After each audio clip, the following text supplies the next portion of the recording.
Sekarang sholat sendirian 1, bertambah 27 berapa? 28. Jadi sholat berjamaah pahalanya 28.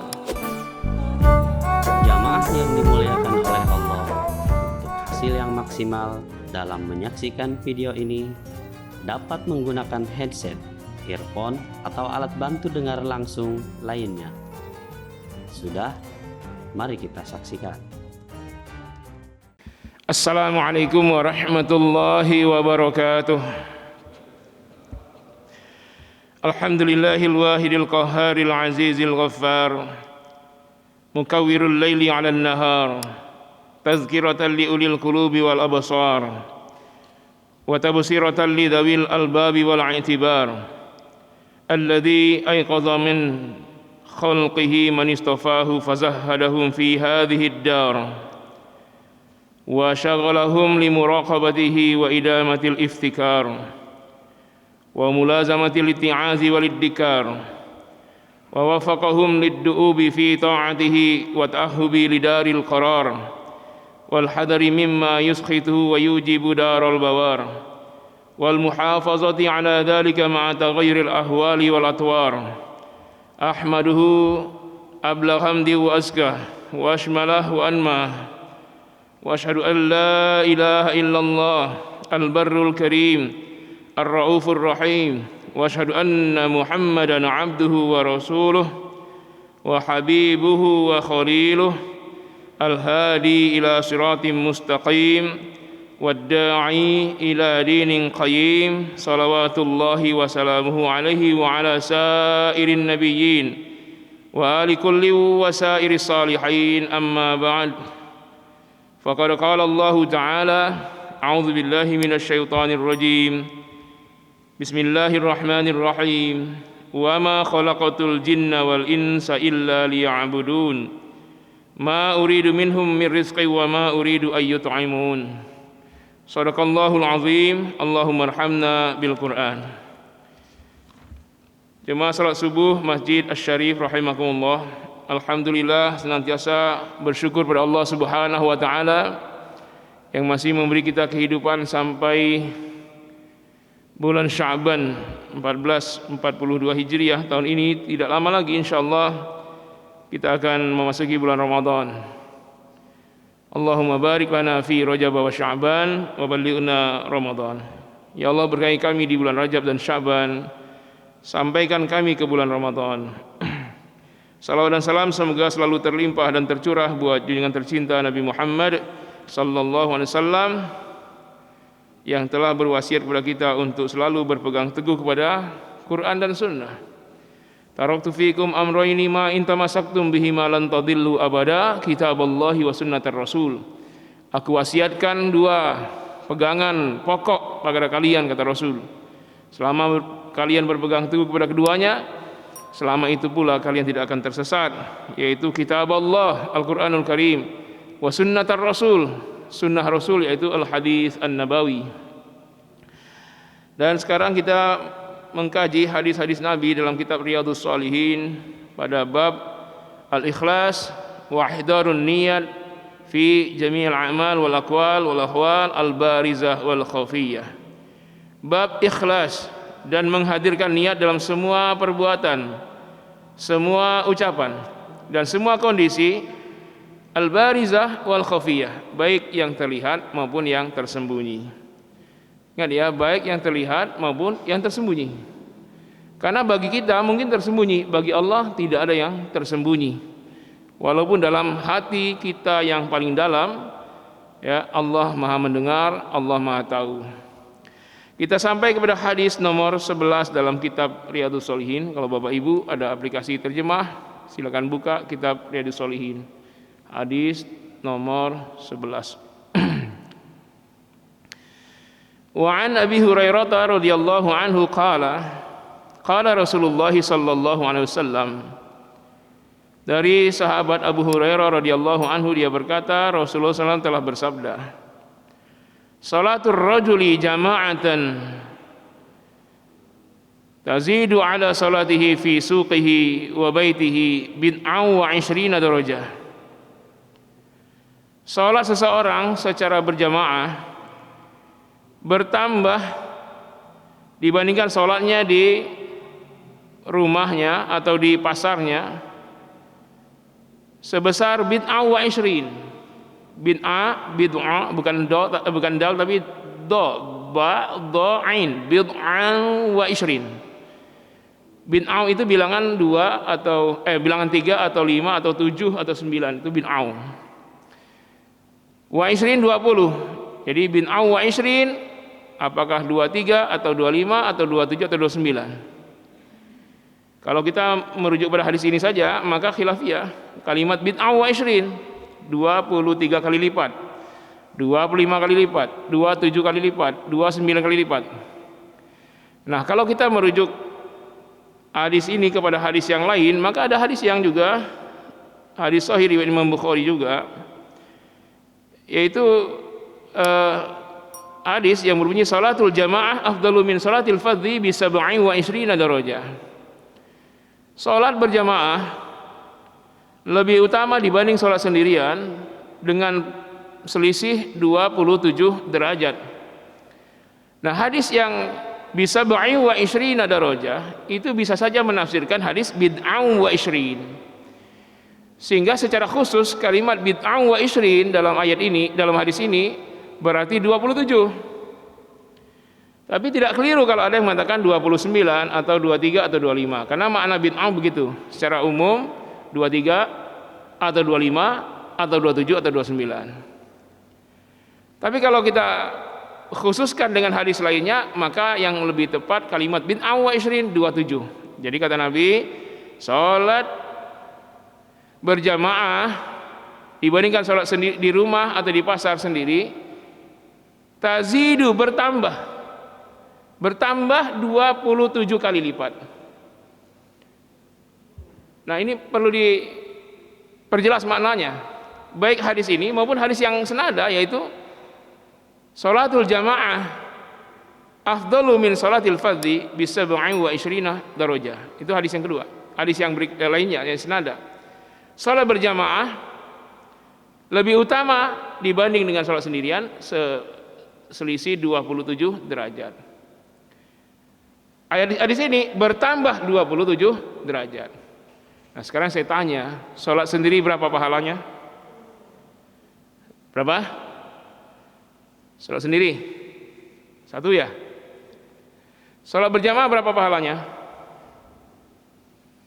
Berapa? 27. Dalilnya hadis ini dan hadis yang tadi. Kalau melihat angka ya itu, tapi saya berbeda memahaminya. Di hadis ini lafaznya tazidu ala, bertambah dibandingkan salat sendiri, bertambahnya 27. Kalau hadis yang tadi selisih 27. Jadi berapa salat berjamaah pahalanya? Kalau bertambah 27, sekarang salat sendirian 1, bertambah 27 berapa? 28. Jadi salat berjamaah pahalanya 28. Ya. Yang kedua hadis yang tadi, salatul jamaati afdalu min salatil fardhi bi 27 darajah. Salat berjamaah lebih utama dibandingkan dengan salat sendirian dengan selisih 27. Nah, selisihnya 27. Supaya menghasilkan 27 berapa kurang berapa? Kalau sholat sendirian 1, supaya hasilnya 27 berapa? 28 kurang 1. Sehingga hadis ini dengan hadis yang kedua itu tidak ada selisih, memang 28. Jadi Bapak sekalian, sholat jemaah ini 28 pahalanya, bukan 27. Ya. Karena disebut selisih. Di hadis tadi disebut selisih, di hadis yang ini yang kita baca ini bertambah 27. Nah, bertambah 27. Kalau kita bilang sholat jemaah 27, berarti sholat sendirian nggak ada pahala, ya kan? Terus ini hadisnya panjang ya, saya jelaskan sedikit-sedikit dulu. Dzalika anna ahaduhum idza tawaddaa. Yang demikian itu dia peroleh oleh salah seorang dari mereka apabila dia berwudu. Jadi dapat pahala 27 itu apabila dia berwudu. Fa ahsanal wudu'a, dia sempurnakan wudunya. Betul-betul ketika mencuci tangan, membasuh muka, nggak ada yang kurang, sampai ke dari pinggir telinga ke pinggir telinga, dari ujung kepala ke dagu ya, semuanya kena sampai sikunya. Ya, tidak ada yang kurang. Fa ahsanal wudu'a, tsumma atal masjidah. Kemudian dia datang ke masjid, la turidu illa shalah. Dia tidak la yuridu illa sholata. Dia tidak ada niat kecuali untuk sholat saja, bukan karena mau ketemu rekanan bisnis, sekalian ketemu Pak RT nanti ngobrol masalah apa gitu. Enggak, semata-mata niat untuk sholat berjamaah. Ya, yanhazu illa sholat. Yang menggerakkan hatinya tidak ada kecuali sholat. Lam yakhtu khatawatan illa rufi'a lahu biha darajatan wa hutta anhu biha khati'atan.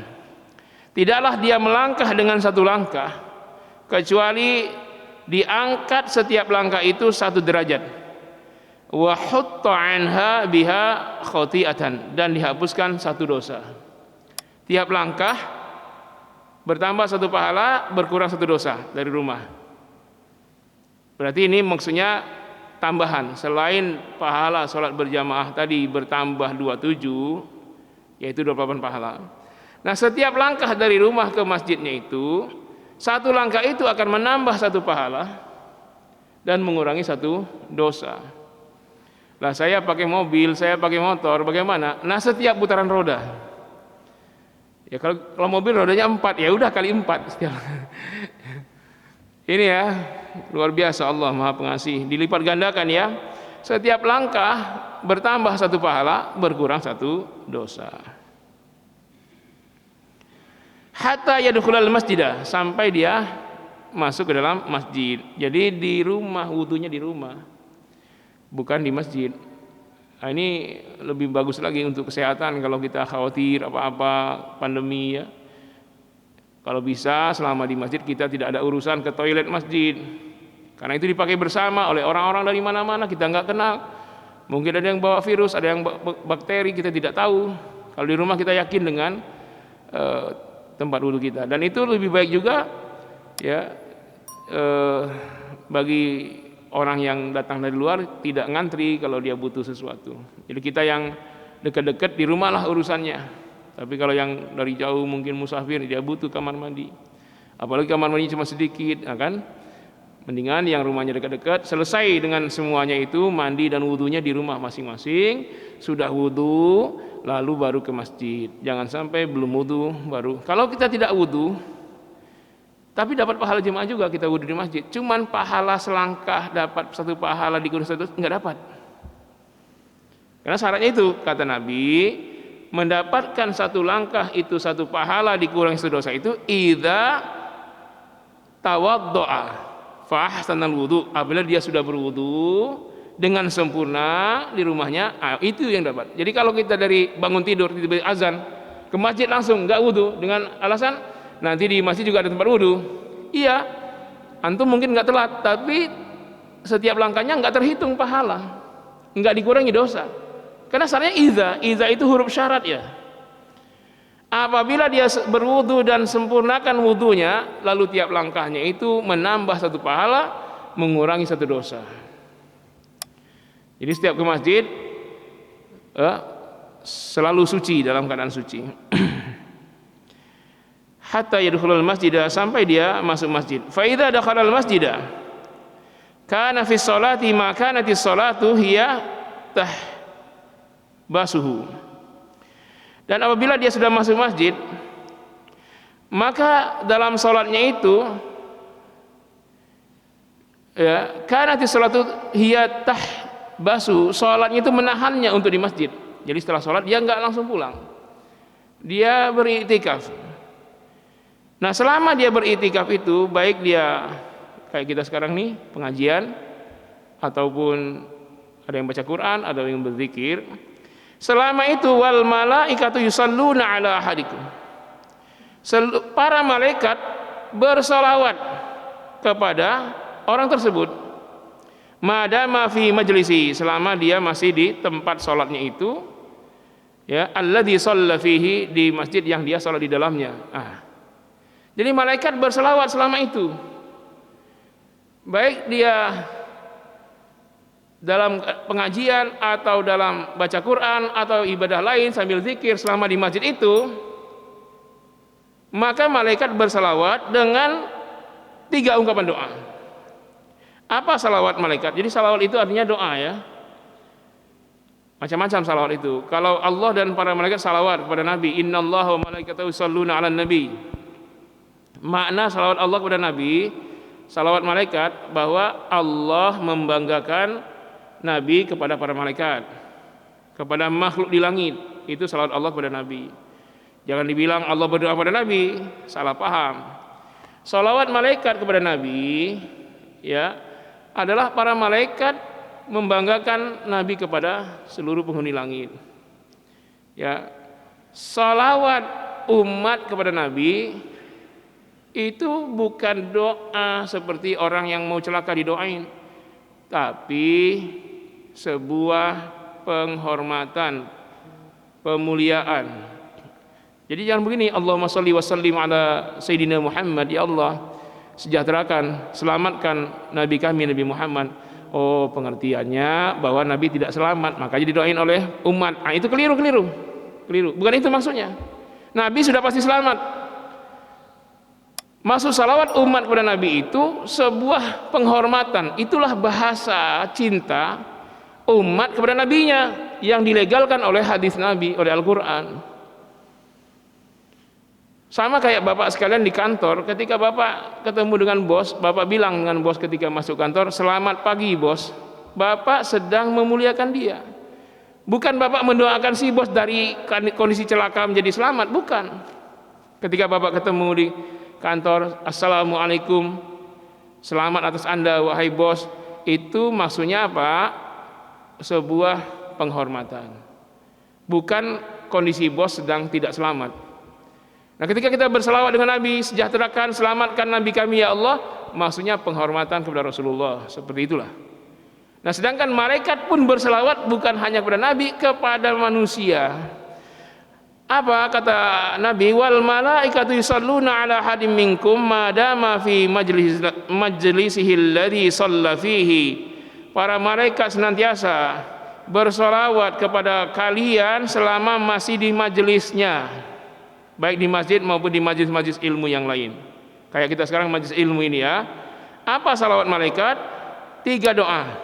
Jadi kalau malaikat bersalawat kepada manusia, artinya malaikat mendoakan orang tersebut. Tolong dibedakan tuh ya. Apa makna salawat Allah kepada Nabi? Apa makna salawat malaikat kepada Nabi?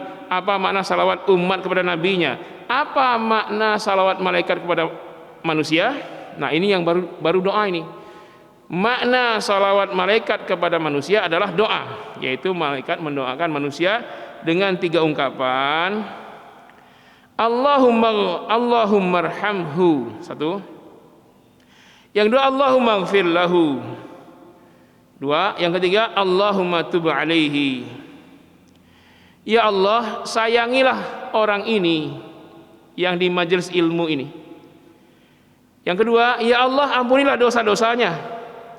Yang ketiga, ya Allah terimalah taubatnya. Kalau banyak, hu diganti hum. Allahumma arhamhum, Allahumma ighfir lahum, Allahumma tub alaihim. Ya Allah sayangilah mereka. Ini yang di majelis ilmu ini semuanya. Dia sudah sholat lalu menuntut ilmu di masjid. Ya Allah sayangilah semua peserta majelis ilmu ini. Ya Allah ampunilah semua dosa-dosa mereka. Ya Allah terimalah taubat-taubat mereka semua. Jadi wajar kalau ada hadis yang mengatakan kalau ada orang yang datang ke majelis ilmu dengan dosa sepenuh jagat, selepas menuntut ilmu ini dia keluar dari majelis itu dengan dosa yang sudah diampunkan semua. Kenapa? Karena malaikat yang mendoakan agar dosa diampuni. Bayangkan. Jadi selama majelis ini ada, dari mulai di salam narasumber atau ustadz yang menyampaikan materi, dia tetap di majelisnya, Mungkin ilmunya dia nggak dapat, mungkin ya, karena mungkin berat baginya, karena dia tidak punya latar belakang Islamic Studies, lalu Ustadz bawa istilah-istilah yang berat bagi dia. Mungkin ilmunya dia nggak dapat, tapi yang sudah pasti dosanya diampuni. Sudah pasti dosanya diampuni. Siapa yang doain? Malaikat. Apakah doa malaikat ditolak? Tidak. Malaikat doanya dikabulkan Allah. Antum bandingkan, kalau doa ustadz, doa malaikat, mana yang lebih mustajab? Doa malaikat apa ustadz? Malaikat. Ustadz kadang-kadang ada dosanya, ada yang menghalangi dia untuk dikabulkan doa. Mungkin ada makan haram, sesuap makan haram 40 hari 40 malam, doa nggak akan dikabulkan, ibadah nggak terima. Malaikat tidak pernah makan haram, malaikat tidak pernah korupsi. Jadi doa malaikat itu dikabulkan. Jadi tidak rugi orang yang nuntut ilmu. Seharusnya majelis-majelis ilmu itu penuh kalau manusia tahu keutamaannya. Ternyata tidak hanya doa malaikat, jemaah rahimakumullah. Kata Nabi, bahkan daun-daun yang ada di seluruh hutan-hutan dan di mana saja itu pun ya mendoakan agar dosanya diampuni. Pahalanya sebanyak daun-daun yang ada di hutan dan semua. Berapa daun sekarang? Yang sekitar masjid kita berapa daun? Tambah daun di hutan, berapa itu jumlah pahalanya dari nuntut ilmu? Bahkan ikan-ikan di laut dari yang paling kecil sampai yang paling besar pun memohonkan ampun. Sebanyak itu pula pahalanya orang-orang yang nuntut ilmu. Jadi kalaulah manusia tahu fadilah nuntut ilmu, maka semua majelis-majelis ilmu itu pasti penuh sesak. Tapi amat disayangkan kita hari-hari mendapati kalau majelis ilmu itu ya tidak banyak antusiasnya. Ya. Antum ngundang ustadz ke rumah doa karena ada hajat, panggil anak yatim, belum tentu dikabulkan doanya kalau banyak yang menyebabkan doa itu ditolak. Tapi kalau antum di masjid ilmu yang doain malaikat, dan doanya bukan sekali, berkali-kali sampai keluar dari masjid ilmu ini, berapa? Misalnya 1 jam, 1 jam itu malaikat enggak pernah berhenti-henti mendoakan antum dengan 3 doa. Allahumma ighfir, Allahumma arhamhu, Allahumma ighfir lahu, Allahumma tub alaihi. Ya Allah, sayangilah orang ini. Ya Allah, ampunilah dosa-dosanya. Ya Allah, terimalah semua taubatnya. Malam yu'zi fihi, malam yuhdis fihi, selama tidak ada yang mengganggunya, selama tidak ada yang membuat hadas. Jadi kalau hadas langsung wudu lagi. Kalau kentut misalnya wudu lagi. Selama itu malaikat doain. Tapi kalau udah lepas hadas, malaikat nggak doain lagi. Jadi kalau udah ada yang buang angin, wudulah lagi. Jaga wudunya, maka selalu dalam doa malaikat. Selama majelis ilmu berlangsung. Ya kan, kalau ada pengajian, ada yang ke belakang mau pipis, itu langsung wudu, jangan tidak wudu. Langsung wudu, Pak. Sehingga selalu dalam doa malaikat. Rugi nggak kita nuntut ilmu? Nggak rugi, Pak. Nggak dapat pun ilmunya tetap saja dapat pahalanya banyak. Ya, nggak paham saya apa yang dijelaskan Ustadz itu, nggak apa-apa. Bahkan banyak dispensasi bagi penuntut ilmu. Saya ambil contoh, dia sholat tiap hari, dia baca salah. Misalnya dia baca Fatihah ketika sholat. Bismillahirrahmanirrahim. Al-ha. Al-ha itu ha kecil. Ha-hi-hu.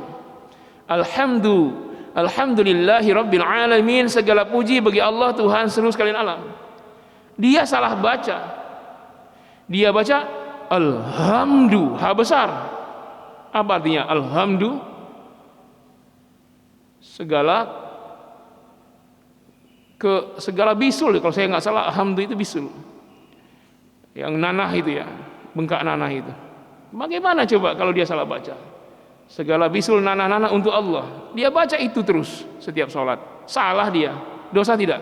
Dia sholat, salah baca, dosa tidak? Masa segala bisul untuk Allah? Atau dia salah baca alhamdu jadi kha dia, ha jadi kha. Apa kalau nggak salah itu artinya kejumudan, kematian. Segala kejumudan, segala kematian untuk Allah. Gimana orang sholat menghardik Allah? Mau saya tanya, apakah dosa dia salah baca itu? Tiap hari sholat, itu yang wajibnya saja 17 rakaat Fatihah itu. 17 kali. Kalau sholat sunatnya berapa kali lagi? Sholat dosa terus. Iya, kalau dia salah baca bisa dosa. Tapi kalau dia nuntut ilmu, selalu belajar terus, salah terus, tidak ada dosa. Belajar terus, salah terus, berpahala terus.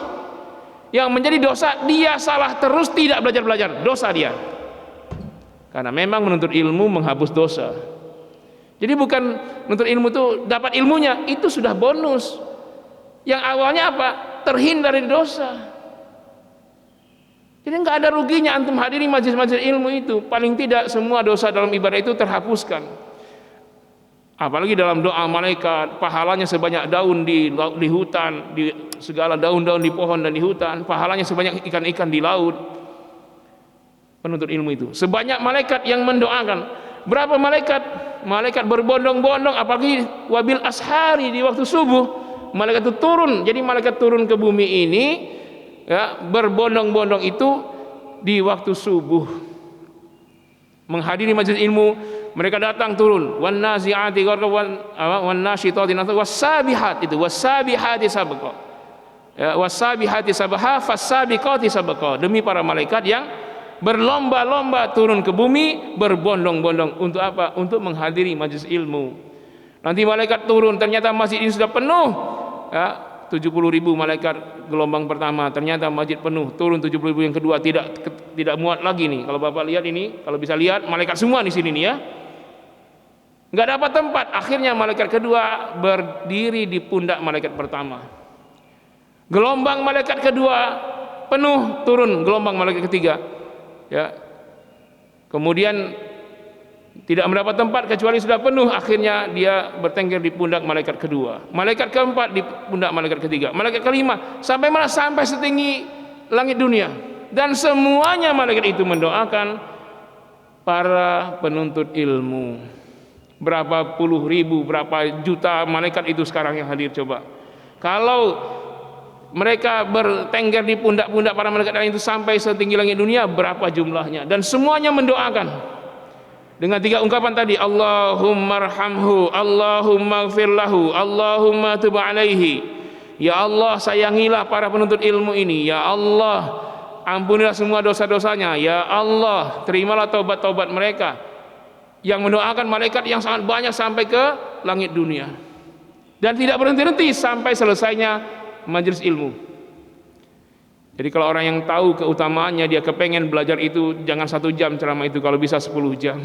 Karena malaikat tidak henti-hentinya mendoakan dia. Ini jemaah rahimakumullah. Tapi sekali lagi, semua itu diawali dengan semata-mata niat karena Allah.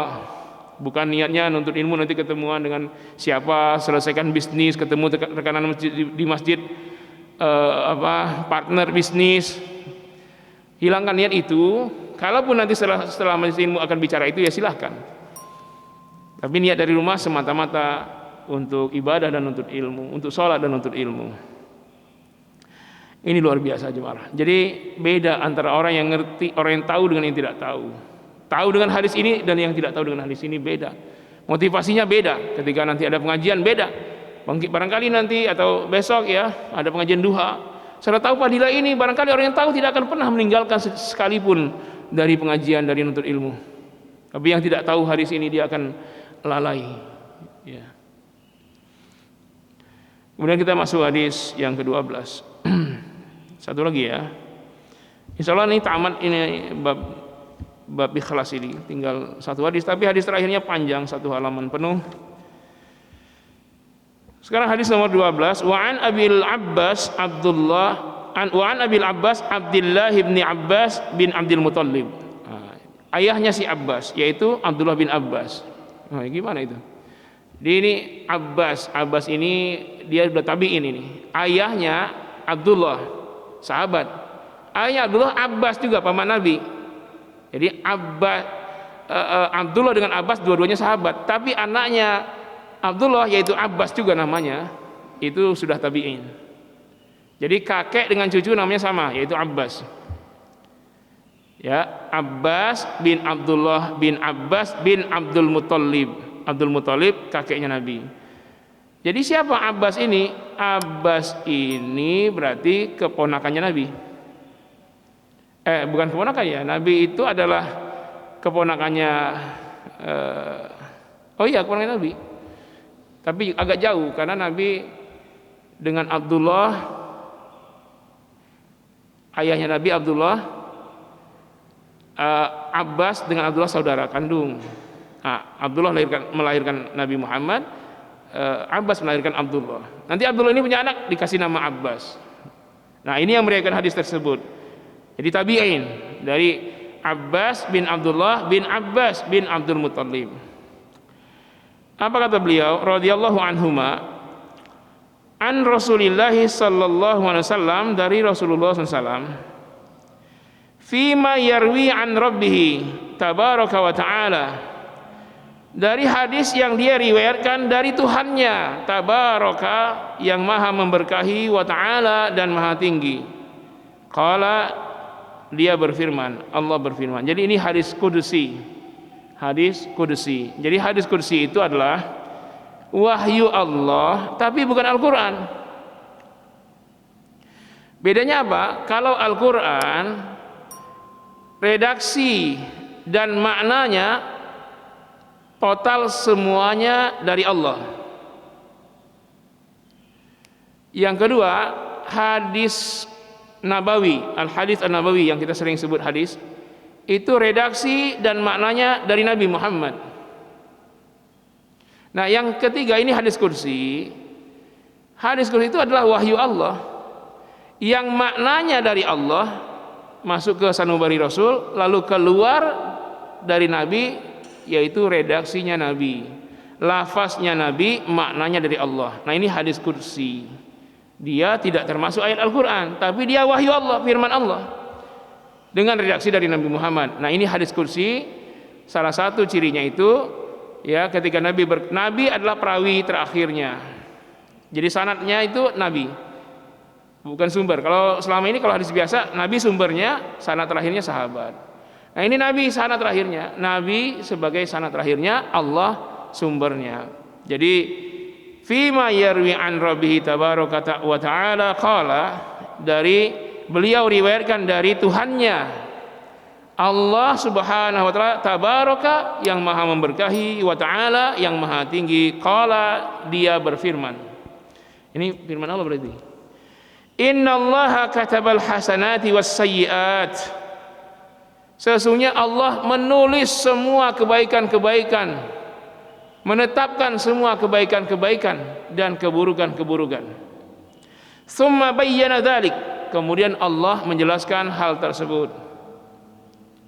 Jadi semua kebaikan-kebaikan ditulis, dari perbuatan, dari ucapan, bahkan mulai dari hati. Allah tulis itu, Pak. Jadi sekarang yang ada di hati antum itu Allah tulis. Saya lagi ceramah, antum diam, tapi antum diam, hati antum bicara kan?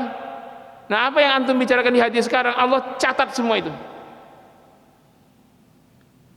Kita memang diam, mulut kita, mendengar telinga kita ketika ustaz ceramah, tapi pasti saja ketika antum diam mendengar ceramah, hatinya itu bicara, ya kan?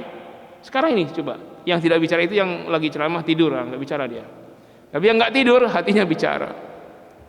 Nah, itu Allah dengar, Allah catat itu semua. Apa kata Nabi? Ya, Allah mencatat semua itu.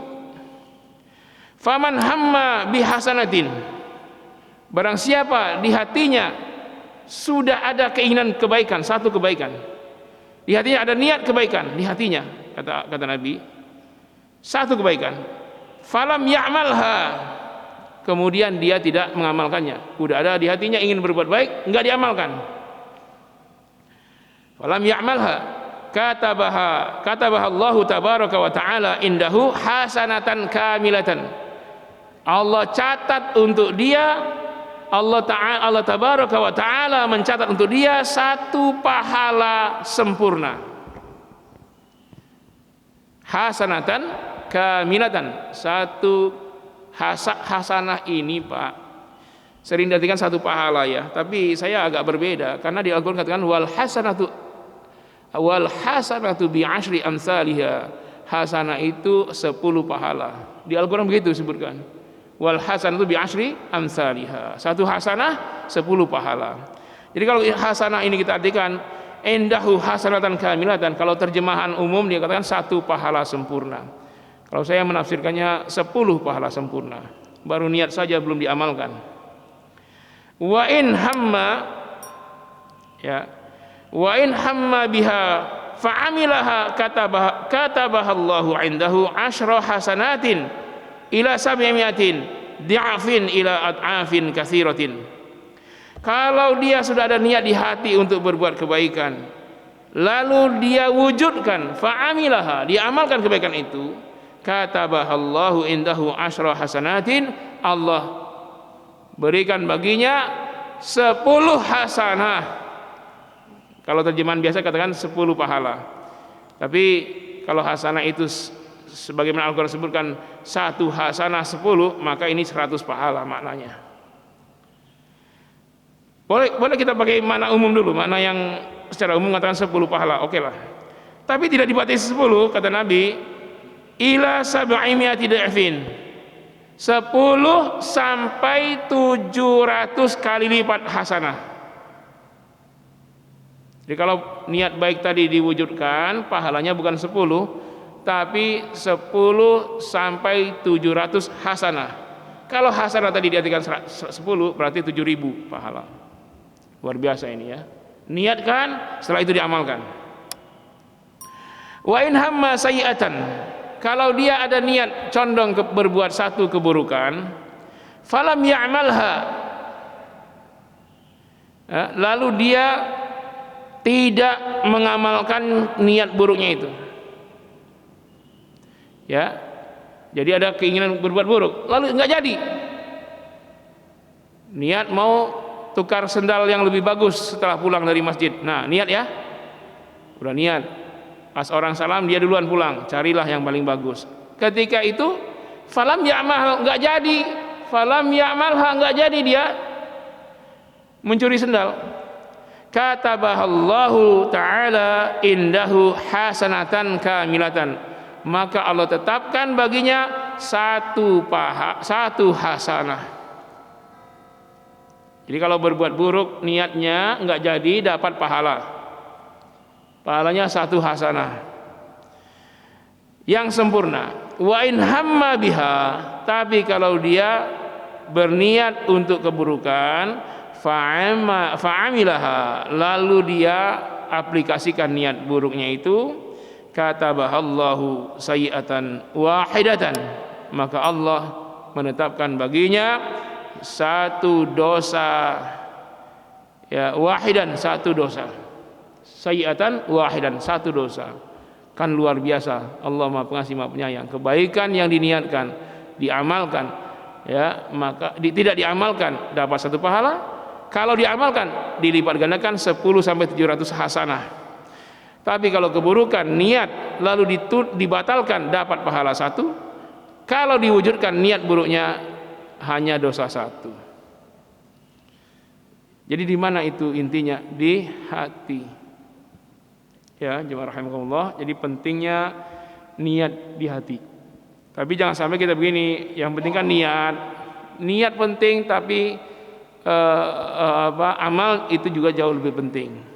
Ya, kalau sudah niat yang baik, maka jangan pernah batalkan, supaya Allah memberi kita kebaikan berlipat ganda sampai 700 kali lipat hasanah, ya, atau kebaikan. Itu kalau amal biasa. Lain halnya kalau Anda beramal dengan amal jariah, maka bukan 1 atau 700, tak terhingga. Kalau amal jariah itu tak terhingga.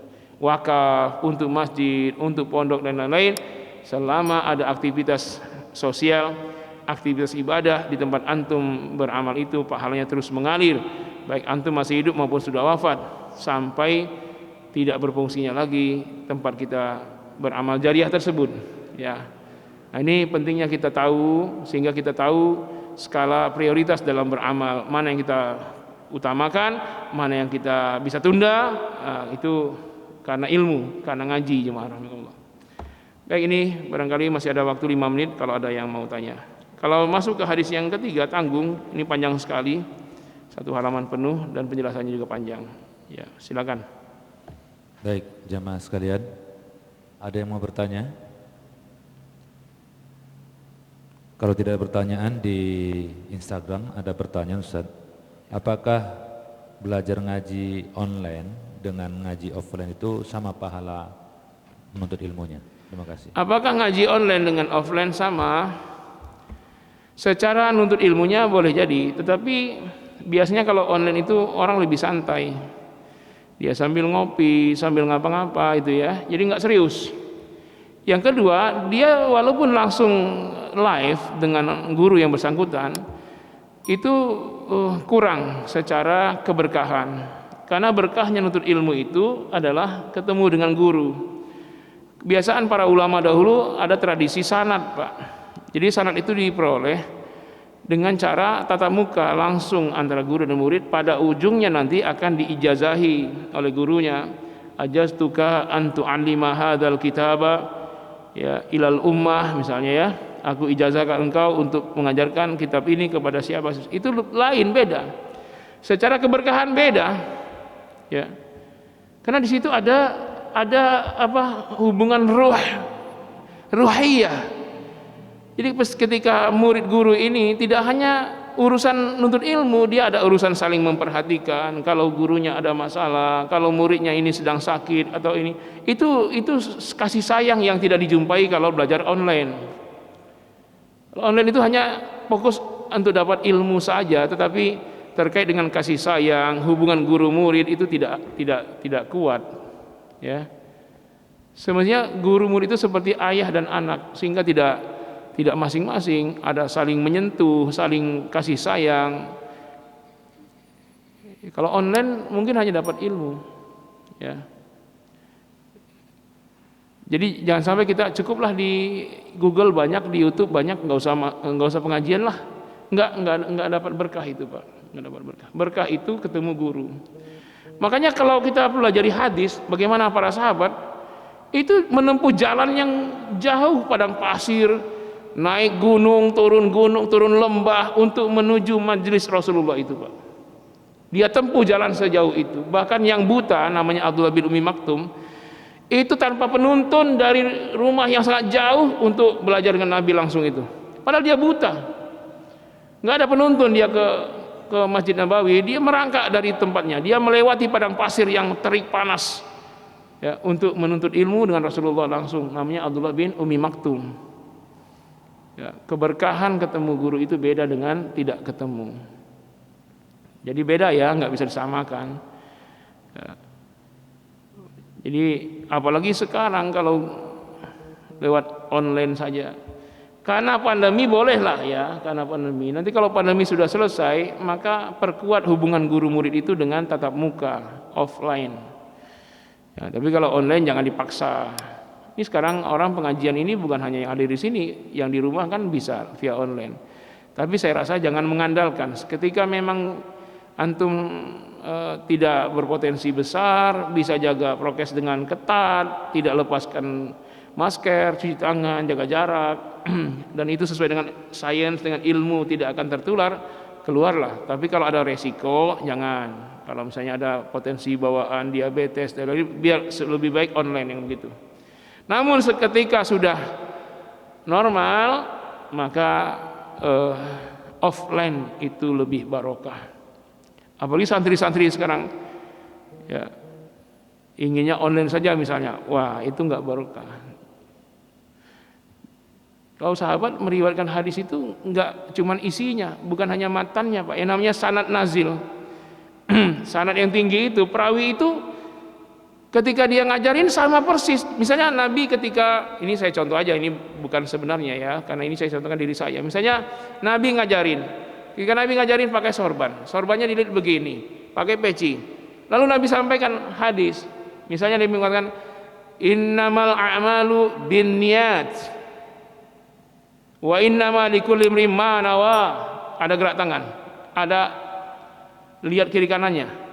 Pakai apa? Nanti sahabat yang menerima hadis tersebut berpakaian seperti pakaian Nabi, warnanya sama warna itu, sorbannya seperti itu, peci seperti itu depannya. Nanti ketika menyampaikan hadis juga sama geraknya. Kalimat innamal a'malu binniyat wa innamal likulli imrin ma nawa. Ketika Nabi noleh ke kanan ke kiri, itu disamakan persis. Jadi hadis itu disampaikan dengan cara itu. Ketika sahabat sampaikan kepada tabi'in melihat langsung bagaimana bagaimana sahabat, nanti akan menyampaikan ke murid-muridnya yaitu tabi'in dengan sama, dengan pakaian yang sama, dengan cara yang sama, dengan lilitan sorban yang sama, dengan gerak yang sama. Innamal a'malu binniyat wa innamal likulli imrin ma nawa. Ketika noleh kanan kiri sama persis. Nanti tabi'in yang meraih ilmu dari tabi'in dari tabi'in menyampaikan kepada murid-muridnya begitu juga. Jadi kesahihan sebuah hadis itu ternyata tidak hanya dijaga dengan kontennya saja, bukan hanya matannya, bukan hanya sanad dari siapanya, tetapi cara penyampaian itu persis sama. Lalu bagaimana kita mengatakan hadis itu dhaif, hadis sahih itu tidak bisa terima? Bayangkan coba. Cara pakaiannya, cara berpakaiannya, cara menyampaikannya. Ketika Nabi mengatakan innama dengan nada tinggi atau dengan nada rendahnya sama persis. Begitulah cara menuntut ilmu. Bagaimana itu bisa diraih kalau via online? Tentu dengan offline itulah yang bisa apalagi direkam ya. Sekarang kan teknologinya direkam. Nah, yang terbaik murid itu seperti itulah. Ketika dia menguasai ilmu dan ketika nanti ada kreasi tambahan, silakan. Ya, boleh melebihi gurunya. Dan itulah seorang guru yang berhasil ketika muridnya berhasil melebihi si guru. Jadi kalau muridnya kemampuannya di bawah si guru, gagal itu pengajaran. Jadi kalau sebuah pondok pesantren kiainya itu doktor, santrinya mesti profesor. Kalau kiainya baca kitab 1000, santrinya minimal baca kitab 10.000. Itu yang berhasil tuh begitu. Jadi jangan sampai kiai itu dia saja yang paling pintar terus, sementara santrinya tidak melampaui dia. Persis kayak Imam Syafi'i kepada Imam Malik. Ketika nyantri dengan Imam Malik, Imam Syafi'i hampir sederajat dengan Imam Malik. Kenapa? Imam Syafi'i menguasai Muwatta. Kalau tidak salah Muwatta itu ditulis oleh Imam Malik dalam kurun waktu berapa? 20 tahun apa? Selesainya itu. Luar biasa Pak, dicek lagi. Dan Imam Malik termasuk dosen killer, tidak bisa menerima sembarangan murid. Anak khalifah pun ditolaknya. Anak khalifah Harun ar-Rasyid ditolak ketika ingin nyantri ya, karena enggak memiliki kualifikasi. Sedangkan Imam Syafi'i telah hafal kitab-kitab Imam Malik sebelum belajar dengan gurunya. Bayangkan. Ketika sudah menjadi syekh Imam Syafi'i, orang-orang mulai membandingkan. Imam Malik enggak resah dengan itu. Umur 15 tahun Imam Syafi'i lagi nyantri dengan Imam Malik di Madinah. Ada ulama besar dari Baghdad kirim surat untuk minta fatwa. Dan lucunya bukan minta fatwa dengan Imam Malik, tapi minta fatwa kepada Syafi'i muda, belum jadi ulama, belum jadi syekh. Kenapa? Kemampuan Imam Syafi'i yang luar biasa. Lalu apakah Imam Malik itu kalah dengan Imam Syafi'i? Secara ukuran keilmuan banyak orang yang lebih mengagungkan Imam Syafi'i. Tapi Imam Syafi'i apa katanya? Kalau Anda dapatkan sebuah permasalahan yang saya katakan berbeda dengan guru saya Imam Malik, maka ambil pendapat guru saya Imam Malik. Begitulah Imam Syafi'i menyampaikan kepada murid-muridnya. Begitulah Imam Syafi'i memuliakan gurunya. Bagi orang yang bermazhab Syafi'i mengatakan apa? Imam Syafi'i lebih hebat daripada Imam Malik. Tapi Imam Syafi'i tidak mau dapat pujian seperti itu. Gurunya lah yang lebih hebat. Tapi secara umum kita menyebut bahwa Imam Malik, Imam Syafi'i itu sejajar sajalah. Semuanya mujtahid, semuanya ulama, imam mazhab ya. Tapi kesuksesan seorang guru adalah ketika muridnya melebihi dia. Dan itu bukan aib. Jadi antum sebagai ustadz mungkin bisa ngajar 1 kitab, 2 kitab, tapi ternyata santri Anda bisa nguasai 10 kitab, enggak masalah. Saya ada santri saya sekarang di Mesir, sudah banyak dapat syarat qiraat sab'ah segala macam. Dan saya berniat kalau nanti pulang saya mau ambil sanad dengan santri saya tersebut. Biarpun dia santri saya, beberapa kitab saya minta sanad sama dia. Saya diuji oleh santri saya nanti. Oke lah, enggak apa-apa. Jadi anak saya maksud saya. Anak saya itu sekarang sudah sering jadi imam dekat Masjid Azhar Asy-Syarif. Asy-Syarif itu ya, Azhar Asy-Syarif. Ini Azhar juga ya, di Mesir itu. Enggak apa-apa, niat saya itu. Sekarang saya belanjain semua, saya bilang semua kitab belilah semuanya. Wah gimana ini nggak ada duit, saya kirimin saya bilang. Jadi itu kitab ayah tapi kamu pakai selama kamu kuliah. Murah-murah kitab di situ, murah-murah, sangat murah. 9 jilid Sahih Bukhari Muslim hanya 250.000 Pak, hitungan kita. 250.000, saya beli kitab di sini 11 jilid hampir 4 juta. Di sana 9 jilid 250.000 yang tebal-tebal segitu. Ya, kalau kitab murah, apalagi toko kitabnya lagi promo bazar-bazar jauh lebih murah lagi itu. Kalau lagi bazar-bazar jauh lebih murah karena mereka ingin semua stok lama bersih, cuci gudang. Nah ini jemaah sekalian, mohon maaf ya, ini sebagai motivasi kita. Tapi luruskan niat, jadilah pembelajar yang sesungguhnya. Kalau selama ini kita dengar, upayakan rekam. Kalau sudah direkam nanti dibuka, di like, lalu subscribe, di like supaya berkembang. Ya, lalu sebarkan kepada yang lain di grup-grup, untuk kemaslahatan. Jangan sampai nanti TikTok aja yang viral di mana-mana. Mesti dakwah yang lebih viral daripada TikTok gitu ya. Nanti itu amal jariah enggak putus-putus itu. Siapa yang menyebarkan kebaikan lewat medsos itu, maka pahalanya selama itu masih ada, selama itu mengalir pahalanya. Walaupun antum sudah meninggal dunia, antum tidak berdakwah ceramah seperti ini, tapi antum dapat pahala dakwah seperti orang yang berdakwah dengan cara menyebarkan kebaikan lewat YouTube, Instagram, ya. Coba aja gunakan semua itu. Tapi untuk kebaikan yang hoax jangan sampai disebarkan. Jangan sampai nanti yang unggul hanya yang hura-hura, pesta-pesta, TikTok, sementara yang dakwah jauh tertinggal. Mohon maaf yang sebesarnya, terima kasih kepada Allah, kita mohon ampun. Assalamualaikum warahmatullahi wabarakatuh.